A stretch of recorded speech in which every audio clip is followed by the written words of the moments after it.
Dalam negara hukum yang demokratis, kekuasaan bukan hanya diberikan, tetapi juga harus diawasi. Semakin besar kewenangan yang dimiliki oleh suatu lembaga negara, semakin besar pula kebutuhan akan mekanisme pengawasan yang mampu menjaga agar kekuasaan tersebut dijalankan secara akuntabel, transparan, dan berorientasi pada kepentingan publik. Di Indonesia, Presiden memiliki kewenangan konstitusional untuk mengangkat dan memberhentikan menteri sebagaimana diatur dalam Pasal 17 Undang-Undang Dasar Negara Republik Indonesia tahun 1945. Bahkan, melalui Undang-Undang Nomor 61 Tahun 2024, Presiden juga diberikan kewenangan untuk menentukan jumlah kementerian sesuai kebutuhan penyelenggaraan pemerintahan. Namun, dalam praktik ketatanegaraan, proses pengisian jabatan menteri tidak selalu didasarkan pada aspek kompetensi, integritas, dan kebutuhan organisasi. Dinamika politik, kompromi koalisi, hingga kepentingan menjaga stabilitas pemerintahan seringkali menjadi faktor yang memengaruhi penunjukan seorang menteri. Kondisi ini menimbulkan pertanyaan penting, yaitu pertama, bagaimana pengaturan dan praktik kekuasaan presiden dalam pengisian jabatan menteri yang berlaku saat ini di Indonesia? Dan yang kedua, bagaimana konstruksi mekanisme pengawasan terhadap kekuasaan presiden dalam pengisian jabatan menteri sesuai dengan prinsip checks and balances di Indonesia? Berangkat dari persoalan tersebut, penelitian ini bertujuan untuk menganalisis bagaimana pengaturan dan praktik kekuasaan presiden dalam pengisian jabatan menteri di Indonesia, sekaligus merumuskan konstruksi mekanisme pengawasan yang tetap menghormati sistem presidensial, namun mampu memperkuat prinsip checks and balances dalam ketatanegaraan Indonesia. Penelitian ini menggunakan metode penelitian hukum doktrinal dengan pendekatan konseptual dan pendekatan perbandingan terhadap beberapa negara yang juga menerapkan sistem pemerintahan presidensial. Seluruh analisis didasarkan pada konstitusi, peraturan perundang-undangan, putusan pengadilan, serta berbagai literatur ilmiah yang relevan. Melalui pendekatan tersebut, penelitian ini berupaya menemukan model pengawasan yang paling sesuai dengan karakter sistem ketatanegaraan Indonesia.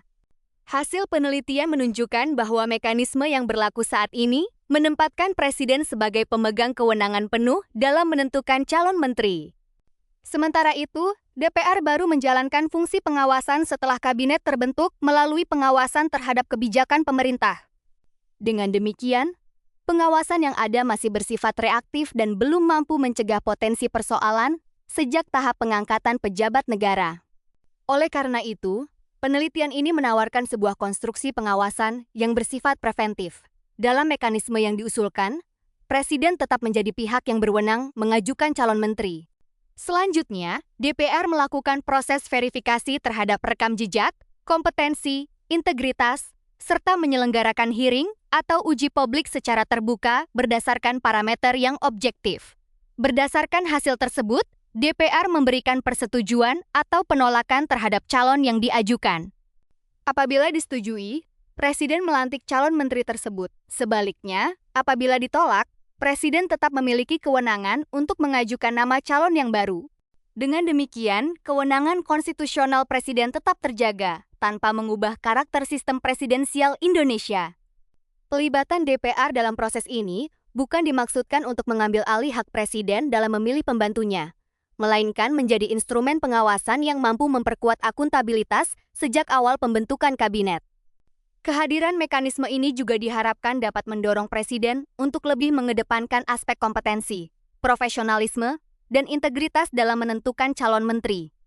Selain itu, proses hearing yang terbuka akan memberikan ruang bagi masyarakat untuk mengetahui rekam jejak, visi, kapasitas, serta potensi konflik kepentingan dari setiap calon menteri. Dengan demikian, transparansi meningkat, legitimasi pejabat negara menjadi lebih kuat, dan kepercayaan publik terhadap proses pembentukan pemerintahan dapat terus terjaga. Penelitian ini juga menyadari bahwa mekanisme konfirmasi oleh DPR memiliki sejumlah tantangan, seperti kemungkinan memperpanjang proses pembentukan kabinet maupun potensi politisasi dalam proses persetujuan. Namun dengan pengaturan yang jelas, parameter penilaian yang objektif, dan batas waktu yang tegas, berbagai risiko tersebut dapat diminimalkan, sehingga keseimbangan antara efektivitas pemerintahan dan akuntabilitas tetap dapat diwujudkan. Pada akhirnya, penelitian ini menyimpulkan bahwa pelibatan DPR dalam memberikan persetujuan terhadap calon menteri merupakan bentuk pengawasan preventif yang mampu memperkuat prinsip checks and balances dalam sistem ketatanegaraan Indonesia. Mekanisme tersebut tidak mengurangi kewenangan presiden, melainkan memperkuat legitimasi, transparansi, akuntabilitas, serta kualitas pembentukan kabinet. Karena pada hakikatnya, pemerintahan yang kuat bukanlah pemerintahan yang memiliki kekuasaan tanpa batas, melainkan pemerintahan yang dibangun di atas keseimbangan antara kewenangan, pengawasan, dan tanggung jawab kepada rakyat. Disitulah esensi negara hukum yang demokratis diwujudkan.